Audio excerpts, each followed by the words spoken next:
Take heat, fuck these niggas up. Just cool, it's calm, I didn't run, I got heart. My girl is art, my wrist is art. I just push to start, I got M's, I just left, the bank is large. It's your boy B here, and you know I'm going to get to the bottom of everything, so I've been studying and researching the charter. So I am actually here with Juanita Ross-Vanis, who is actually running for the City Charter Commission. Correct? Yes.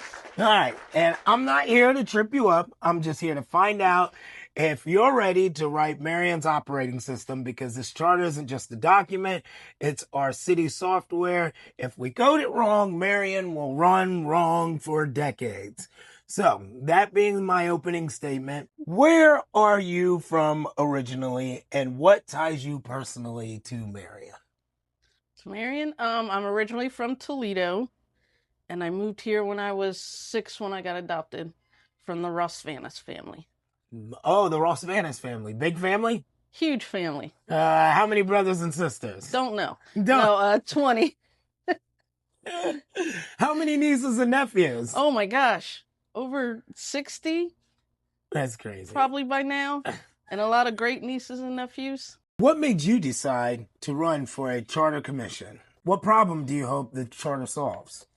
What made me run is for representation, because I'm a minority, female, but because I'm a single parent, I know what it's like to work in factories 6-7 days a week, 10-12 hours a day, trying your hardest to find babysitters, not being able to miss work. You have to choose between your job and your family because they don't want you to miss.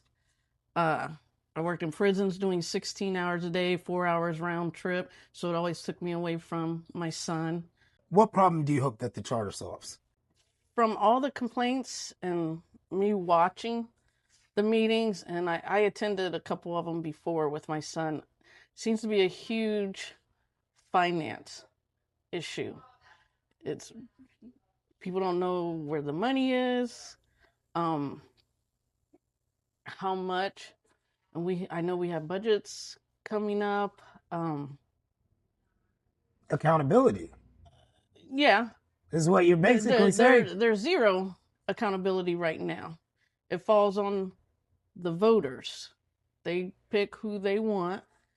And unfortunately, some parties don't have people running, so a lot of people run unopposed. Running unopposed means there's no competition, no debate, no accountability. When no one challenges power, democracy stops working. So there definitely needs to be accountability. We need people in office who know what they're doing to help keep Marion going forward and not backwards. What do you love most about Marion, and what infuriates you the most? I honestly love the people. Having worked in retail in my current job now, I see people from all walks of life. And that's how we were raised in the Ross-Vanis family. We had people from all walks of life, exchange students from all over the world. We were taught to respect every individual. So when you say all walks of life, you're saying that you actually had brothers and sisters that, black brothers and sisters, white brothers and sisters, foreign exchange students? That's what you're saying? We have whites, blacks, biracial mix. I had a Korean sister who passed away, and we had exchange students from Argentina, Mexico, Brazil. I know some are going to get mad because I'm going to forget. Greece, all over Europe. Wow. Yes, and my parents have been getting exchange students since before we were even born. So since the 70s, I think. So we can say that you tolerate culture. Yes, Enjoy it, celebrate it. Yes, that's what I teach my son, yes. You said what infuriates me. Marion as a whole, I would say the lack of discipline, the lack of structure. And not just in our government, in our society. It's we were always taught how it takes a village, and I see it in some communities, and sometimes I feel like Marion is one big community, but it has a bunch of small communities, unfortunately. Of and course. people aren't coming together to help build it, because we are one. But everybody wants to, not, I'm not going to say everybody, I will take that back. Not everybody.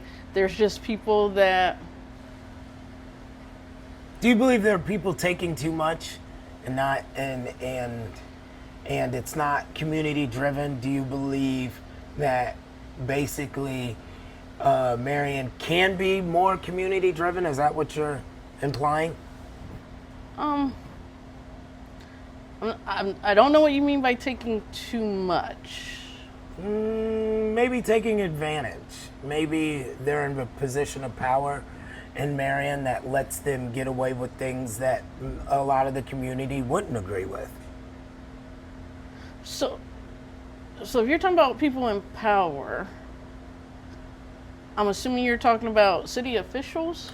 No, Okay, because I was going to say they, not necessarily. it's part of, and it's kind of why I'm for the charter, because we're statutory Yes, city right right now we are. And what people don't understand is, yes, we have a mayor, we have our city council and stuff, but we still fall Under under Ohio. Ohio Revised Code. We follow under state laws. Yes. So you have state legislators that tell us how to run our city. And that have never been to our city, actually. Never. And maybe one has, but they come for like Fundraisers. fundraisers or to government buildings. When have you seen any of them out in the community? Of course. So how would Going they to know different what we locations? need? Exactly. And then it's called like generic laws, where it could be us and other statutory cities. So you have Lancaster, Lorraine, who are statutory. The rules are the same, and yet our cities are so different. Of course. But then you have cities like Marysville, who's charter. So they, the Constitution is the framework of how the federal government runs, and that's what the charter would be. It's how the local government would run. Some people think a charter is just a fancy version of city council rules. Others call it a local constitution. What definition fits your vision and why?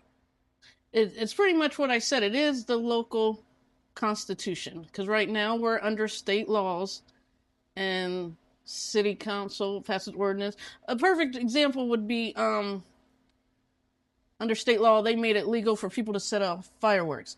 But our local city council said their ordinance were not allowed under the city. That's wild. But it's the Marion's ordinance. Now with the charter, you'll have 15 members.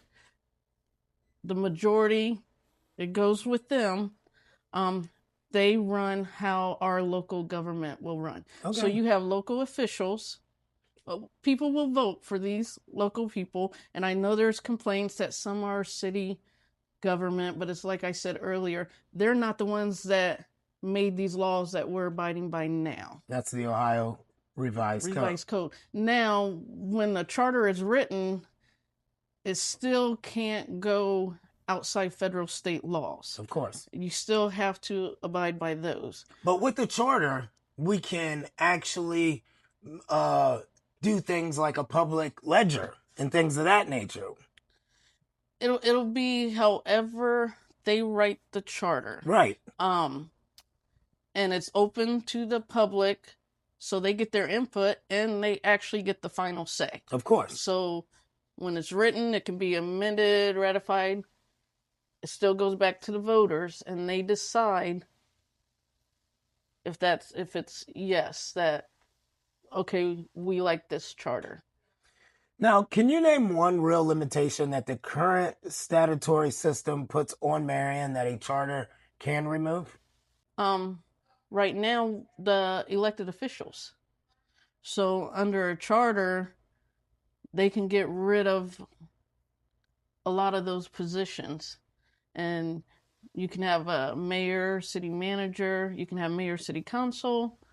You can limit the amount of city council. You can increase it. You can get rid of your treasurer, auditor.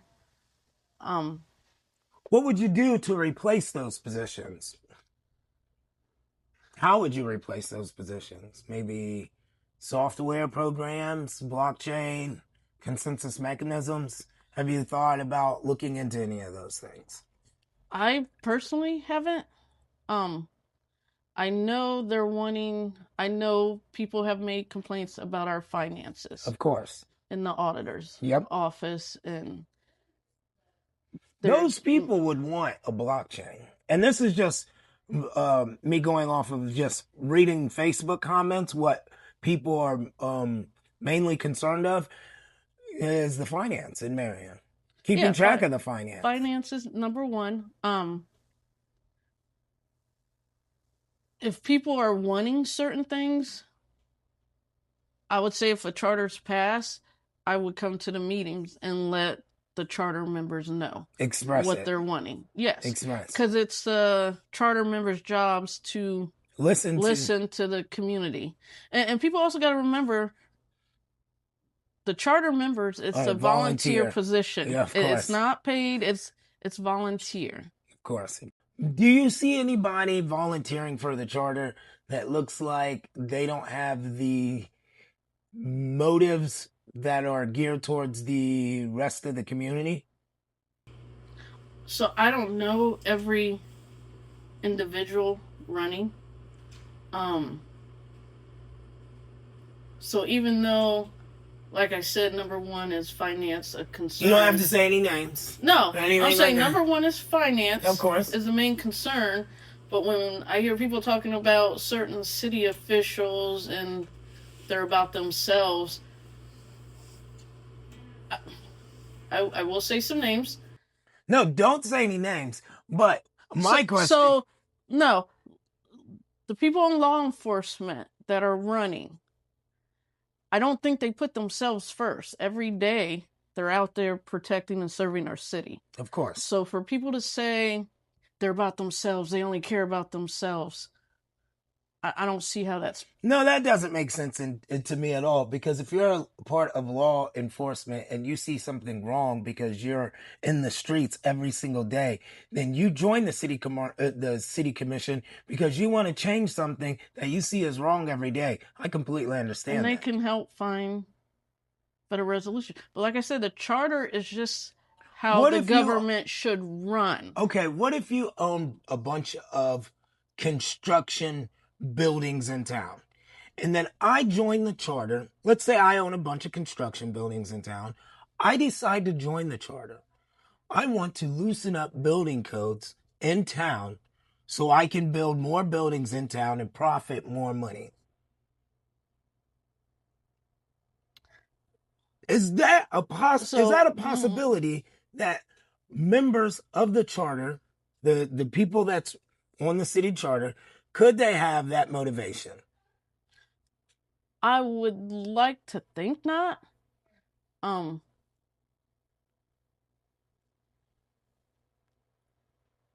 would hope something like that would not go through. Of course, of course.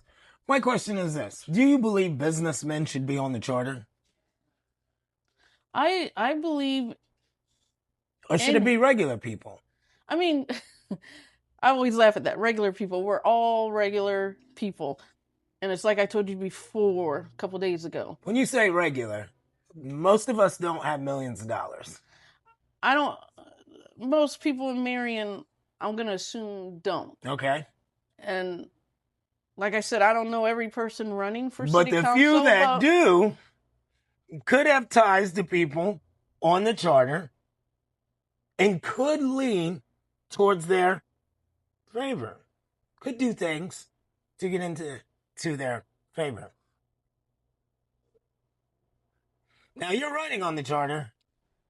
I still believe some of that would fall under city council. Because there's something like that going on now with the business. In city council. State. Yeah, that's city council. So this is why we need the charter. Will the charter have more effect on city council? The charter will have, you'll still have city council. Dang it. No, I'm joking. The charter will, it's the framework for our local government. Do you want a mayor or do you want a city manager? Or do you want both?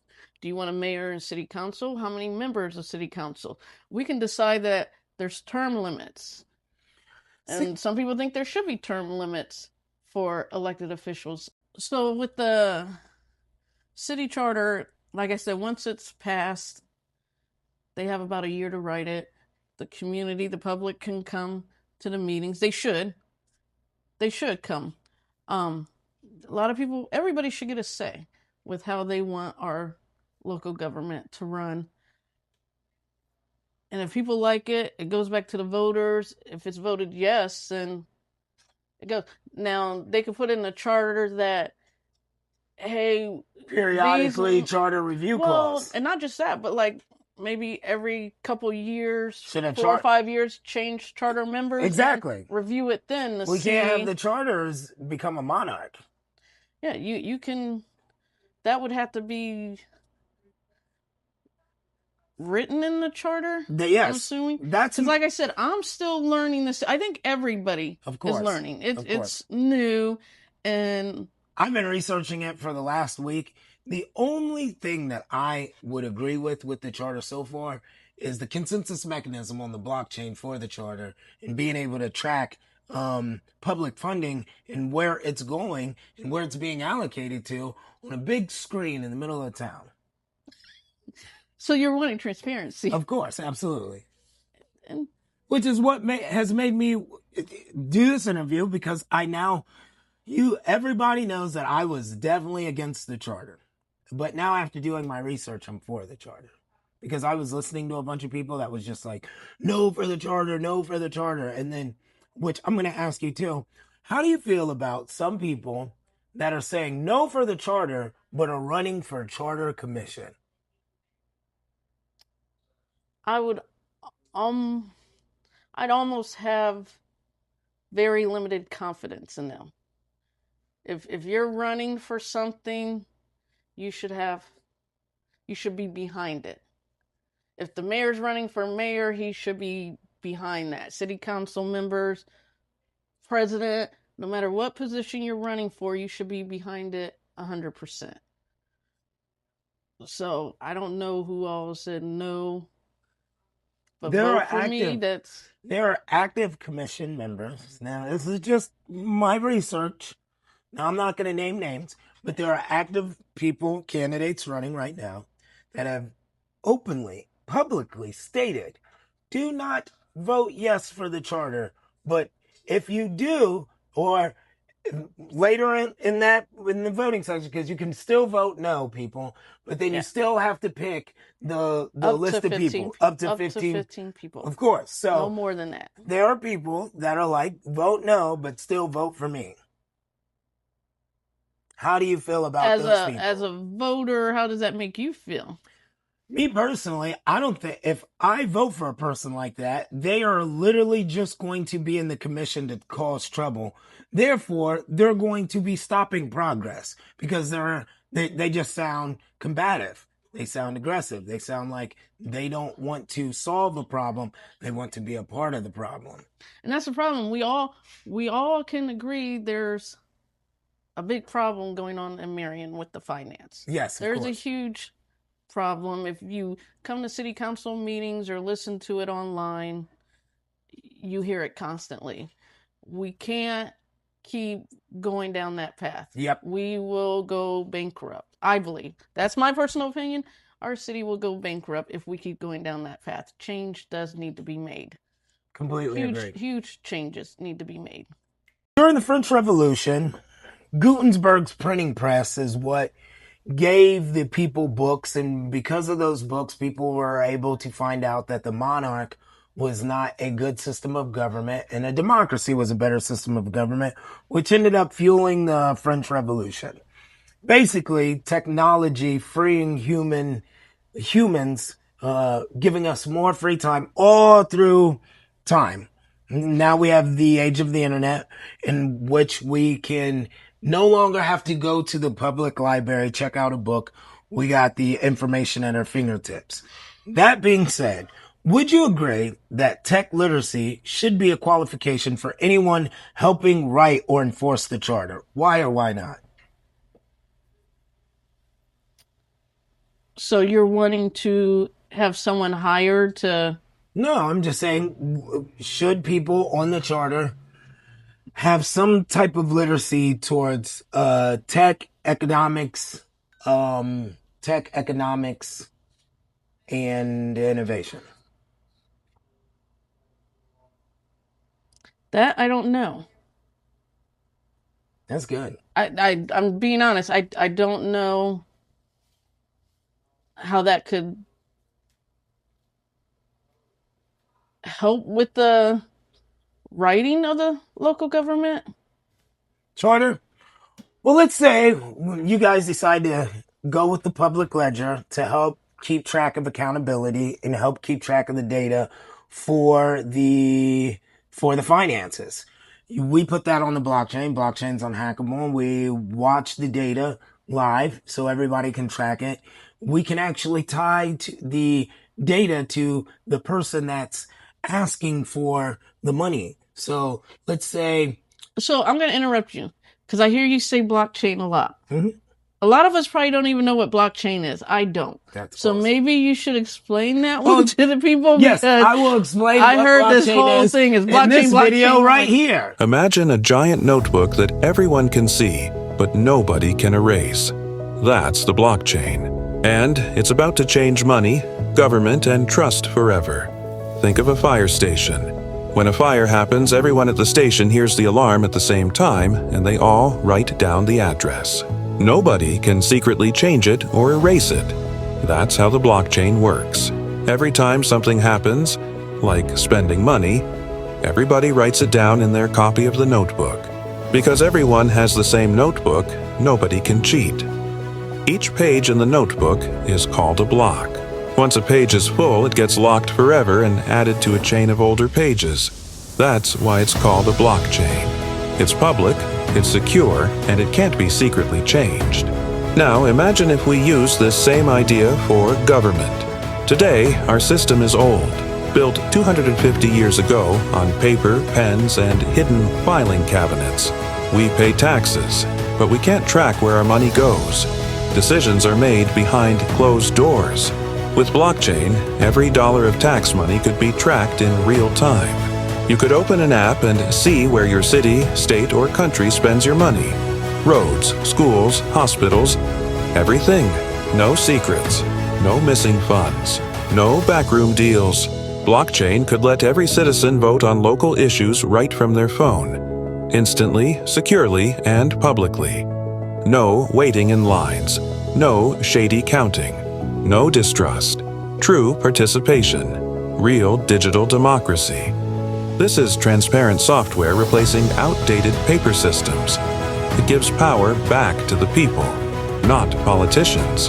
A system where we can audit our leaders, track our taxes, and vote with confidence. The blockchain isn't just about crypto. It's about building trustworthy systems for everyone. The future of money, voting, and government is clear, public, and unbreakable. That future is blockchain. Now that you understand what the blockchain is, my question is to you now. Would you support an online public dashboard that shows cities spending in real time? Do you think future city leaders should be required to publish open data, budgets, contracts, and meeting minutes? I think a lot of that is public info anyway, Right. because transparency. So, yes, someone can go online and see that because not a lot of people can make it out the house and go to council meetings or other meetings. So, Not if just there's that. a way for them to see it online or something, everything, and where all our money is going, I would be for that. Yes. Yes. Yes. I completely agree. Tracking all the money, seeing where it's going. Even though now that data is 2 years behind, so it's like it only goes to 2023. We would like to implement that data to be like quarterly updated on a blockchain system. Would you agree with something like that? And a system so people can understand the type of data that they're reading. You said it's done annually right now, or? Right now, the data that's on there, as far as the data that me and my team have researched, it only goes to 2003. There's no 2004 information, no 2005 information yet. Oh. I think the data should be updated quarterly, not Yeah, or if anything, annually. annually.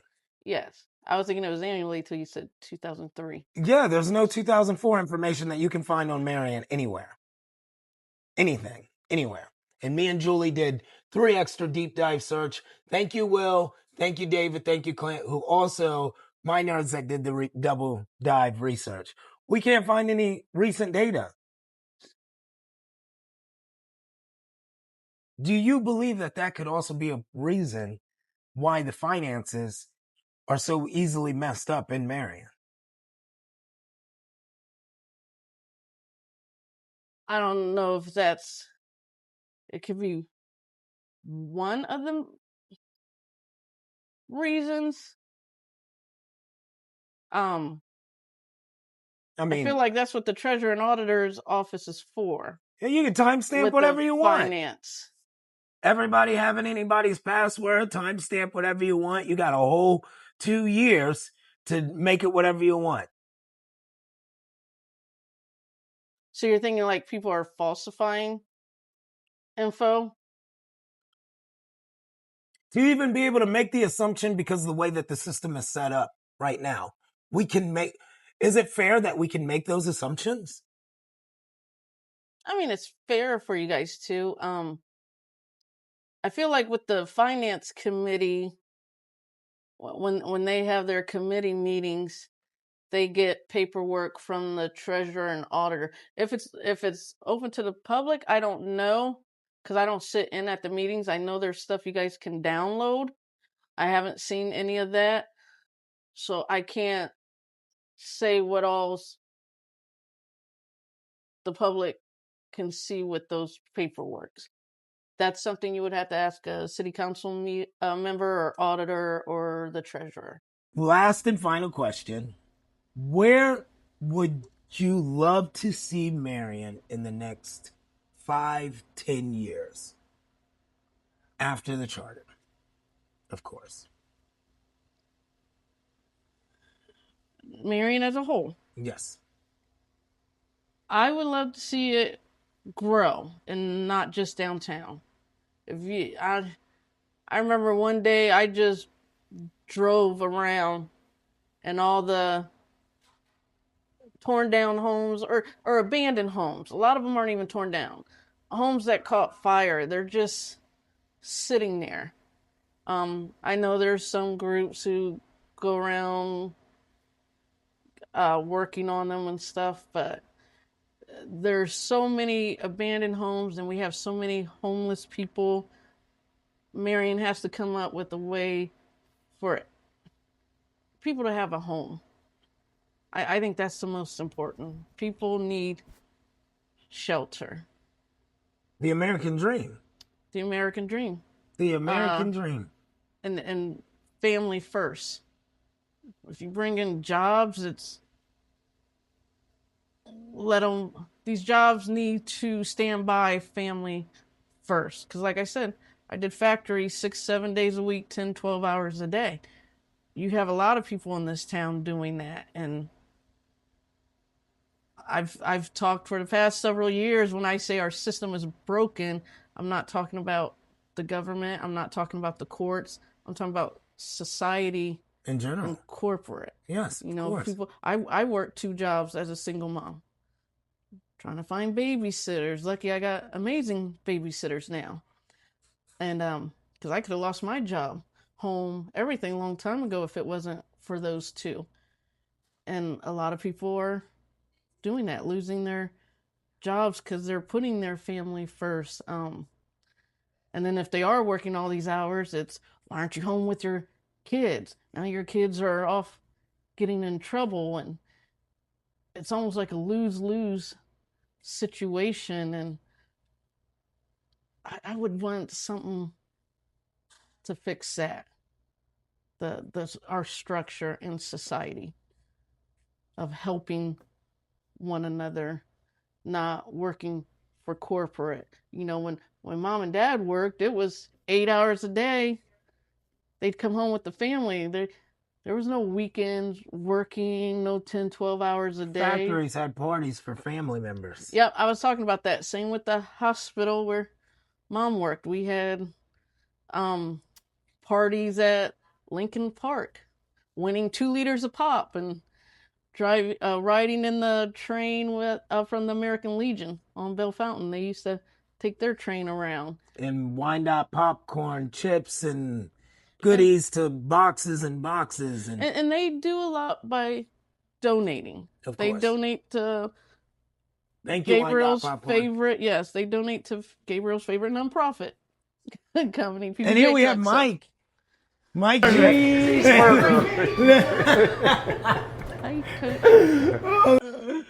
I was just saying we have to do more for the kids. There's not a lot in this town.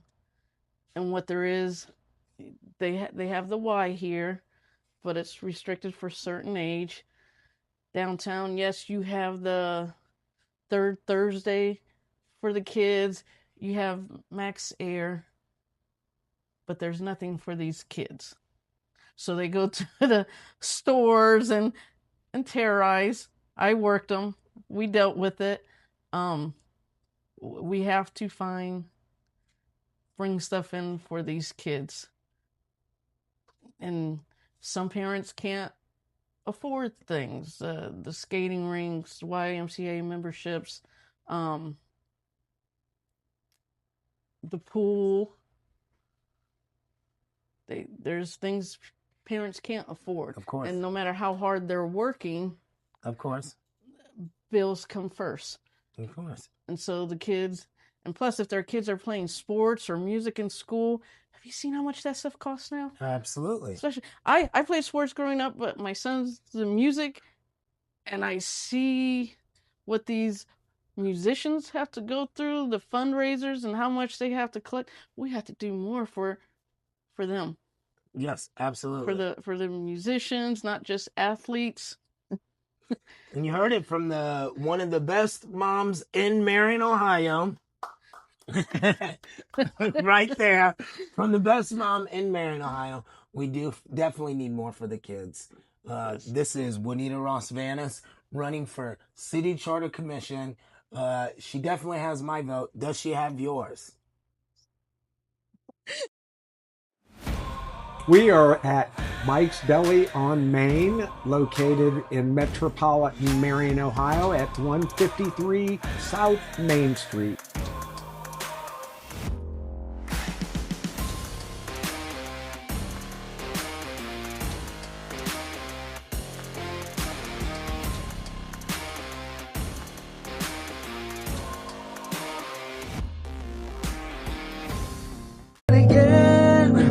You said it would end, but here it goes again and again and again. Man, I love you, but this is crazy.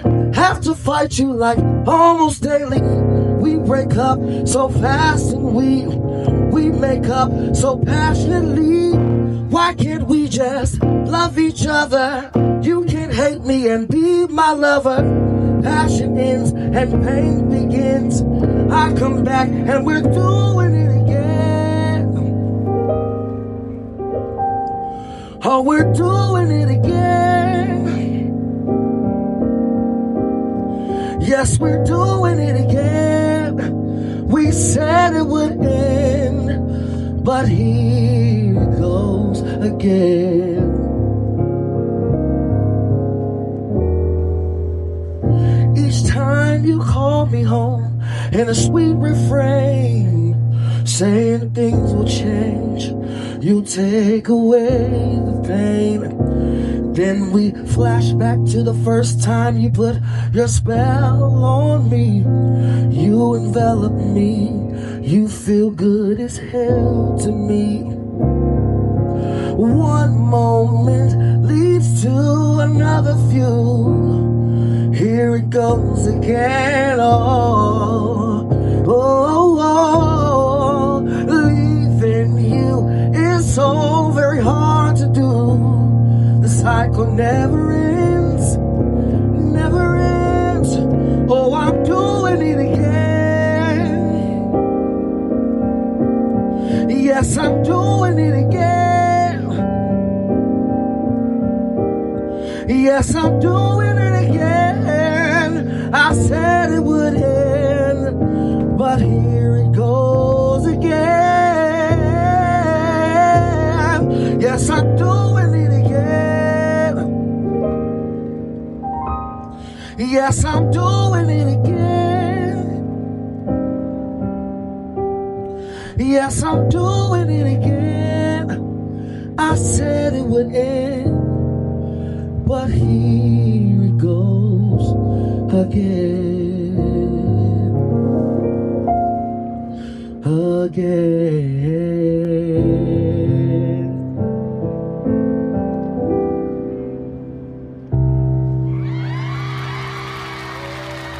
Hey guys, listen, if you are running for a city charter commission and you want to be interviewed, a better interview than that, Good. if you're running for city charter commission and you want an interview, it's going to be a little tougher than this, not the same questions. Please get a hold of me, B Vanish, Crown Vertex Solutions, either profile, hit me up, and I got you.